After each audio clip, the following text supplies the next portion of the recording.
everyone, this is Mar again from Windborn Farms in Salem, Wisconsin, and I'm here on this gloomy, rainy day with a new craft for your kiddos and a craft that will be helpful to the pollinators.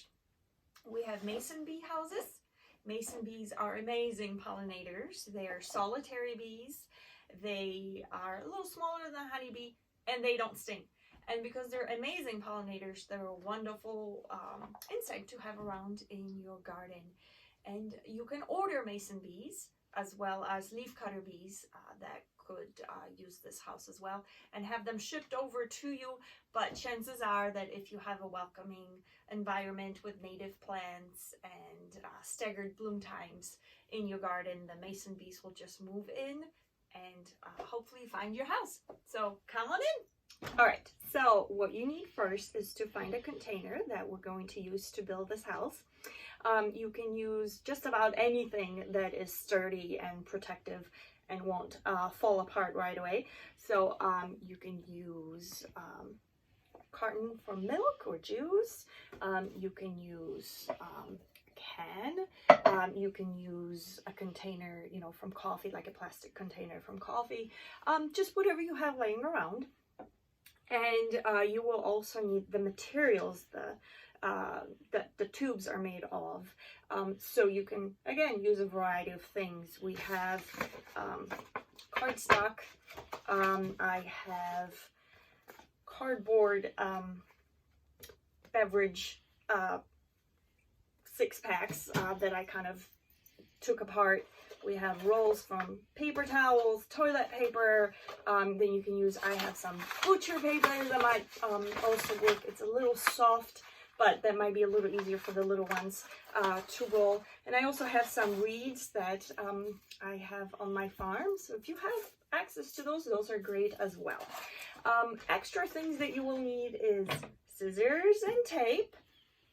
And then a couple things that you will use to roll your paper around, and you do want them in different widths because you do want to make the cells different diameters for different kinds of bees, different pollinators.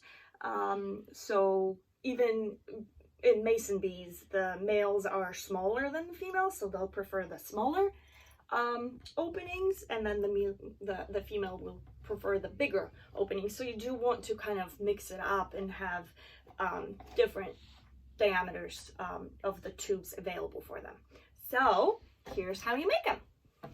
All right, so we can take this paper tube from paper towels that apparently my puppy got to first, so he seems to have enjoyed it a little bit. And you want to kind of roll it, and you have this nice, actually that might work very well for us, because one thing that you need to pay attention is to kind of make the tubes shorter than the container you have to kind of get them in there and protect them from environment, you know, like rain or whatever. Some of these are a little longer, but we can cut those out. So if you have this roll, all you have to do is actually, we're just going to cut off a little bit and then start rolling. It's hard to tell. There you go.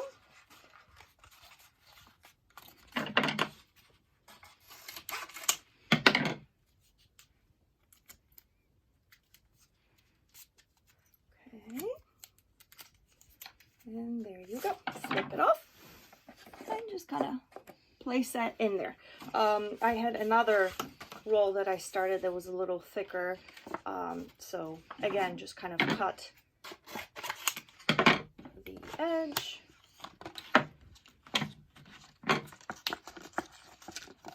Roll again.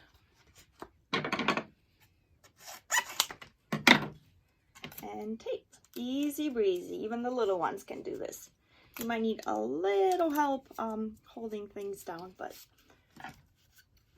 I think they will enjoy it.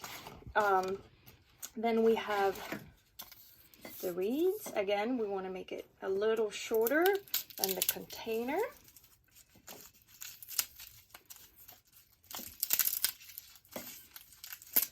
And as you're doing this, you want to make sure that some, you know, because they're just so brittle, you want to make sure that there's at least one end that they can enter, and that's the one we're gonna kind of stick out.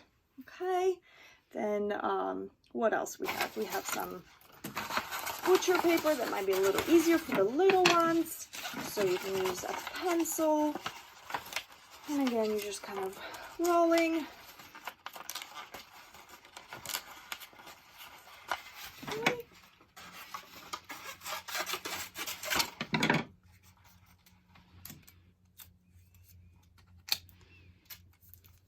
This goes kind of quick. All right. You're just gonna keep doing that until you fill the container. All right, so once we got the tubes already in the house, it's time to hang it up. And it's best to hang it up, again, somewhere out of the elements so the bees don't get rained on. So under some roof somewhere, preferably. It's best to hang it up about 5-6 feet up in the air, just a little off the ground. And it's good for the bees to kind of face this, if possible, southeast, so the morning sun can warm up the bees sooner in the day, and they can start foraging sooner. And it's very easy to hang this up. You can use any string, yarn, whatever you have at home. If you're using a can, same thing. So what you would do is just kind of roll around a few times, tie it off. Okay, give yourself a little room. Okay, tie it off on the first loop or last loop, whichever way you want. Kind of spread it out to get it a little balanced. And here we go. Okay, so once you have your mason bee house hanging, it will be a wonderful thing to have a little dish of mud laying out, some clay soil, wet it a little bit so the bees are able to grab it and build their houses inside the tubes. Well, thank you for joining us today on this rainy day to do a little craft for your kids and for the pollinators. We hope you enjoyed it. Follow, subscribe, like our channel. Check out our website at windbornefarms.com.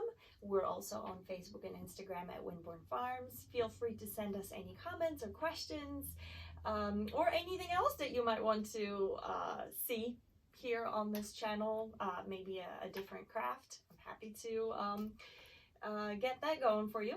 So thank you so much again for joining us, and as always, from our hives to your home, with love, and we hope you have a beautiful day. Bye-bye.